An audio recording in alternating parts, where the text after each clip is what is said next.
Okay, let's talk a little bit more about working with bookstores. I live in Metro Atlanta, and I have access to lots and lots of stuff. There are a lot of bookstores here, indie bookstores. There's the big box stores. So you got all kind of different bookstores here. So as an outlet of books, it's something that's an option for me. Um, and when I do work with bookstores, I tend to like to work with indie bookstores. And the reason I do is because when you're dealing with your larger stores, you're dealing with the managers, and the managers turn over. And one month you may be working with a manager that's really proactive and really wants to work with you to sell your books.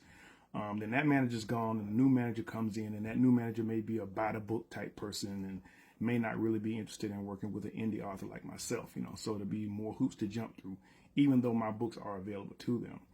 When I'm dealing with an indie bookstore, I'm dealing with an owner, someone that's been there for 10, 15 years, someone that's invested in there, and I'm going to be dealing with that same person every month, every year. So there's the opportunity for me to develop a relationship with them, for them to get comfortable with my books and working with me, and something that we can do over the long term. Perfect example for me is that I have been working with two indie bookstores since I began publishing, Nubian Bookstore in Morrow, Georgia, and Maydew Bookstore at Greenbrier Mall in Atlanta. I know both of the owners. We've worked together for a long time.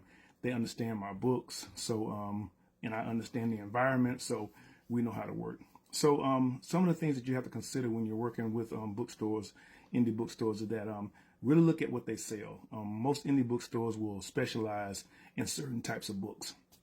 If you are a science fiction and fantasy author, you may not necessarily want to go to a indie bookstore that specializes in Christian books or specializes in children's books or something like that. Try to make sure that you're compatible with whatever the person is looking at, looking at and what they're selling and stuff like that. You got to realize that indie bookstores have a lot more limited space, shelf space, than the larger stores. So they're really concerned about having books in their stores that are going to move. The other thing too, you have to go in there after doing that kind of research. You have to feel the owners out. There are some indie bookstores that are, when they see you come in, they're basically going to be focused on how many readers are you going to bring into their store when you plan an event. They want to know. They're going to ask you, when do you want to do this event? How many people do you expect to be at the event? Some of them have certain limits of what they will say yes to. They want a certain amount of people coming into the store, because not only are they looking at you selling your book, they're also looking at potentially introducing their bookstore to new readers. So that's their main benefit. They're looking at what's best for them. And you always have to remember that whenever you're selling anything to anybody, you need to consider what's best for them, what's going to help them the most, because that's what they're looking at. Yeah, they're nice, and you're a book author and stuff like that. But what it really comes down to is how's it going to benefit them. And for bookstore owners, that means bringing more people into their store, making them aware of their store, so possibly getting sales beyond your book. And some of them are very strict about that. Now, for me as an author, I'm trying to get access to their readers. That's my whole goal. Yeah, I got people that's going to come in and buy my books, but these people probably would buy my books anyway, whether I did it at this bookstore or not. What I'm hoping to do is get access to the people who come to that store, introduce them to me and who I am, and hopefully get enough people that are interested that the bookstore will decide to start carrying my books on their shelves. So you both have different goals, and you have to sit down and figure out how to make those goals work out for both of you. Now, another thing that you need to look at when you're looking at working with bookstores is most of the time when you're doing an event with a small store, even with the big stores now, they're going to want to do it on a consignment basis.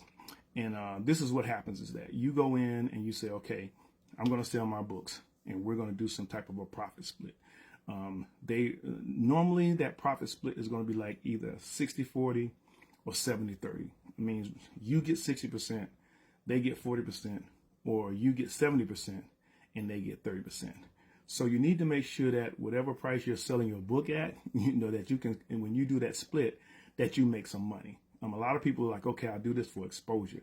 Exposure is nice, but what we're really into this thing for when we're at this level is making money. So make sure that your books are priced in a way that you can make money. When I sell at bookstores, I sell at my list price, because I know that's a markup to where I can be profitable and the bookstore can be profitable too. When I sell at cons, it's a different thing, but we'll talk about that when we talk about cons.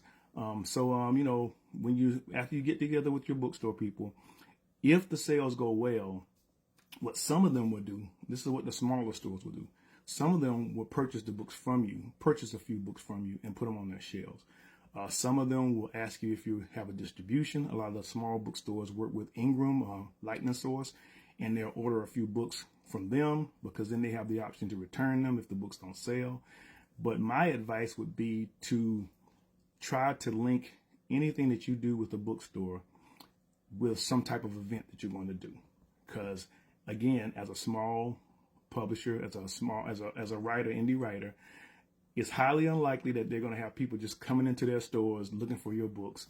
And unless the owner is proactive and takes people and says, hey, I got this new author, you need to check them out, it's going to be on you to sell those books. And the best way to do that is to combine whatever you're doing with some type of sales event so you can be there to sell your books because you're your best salesperson. You know your books better than anybody else. So that's a little bit more about working with bookstores, particularly indie bookstores. The next time we're going to talk about conventions. See you later. Peace.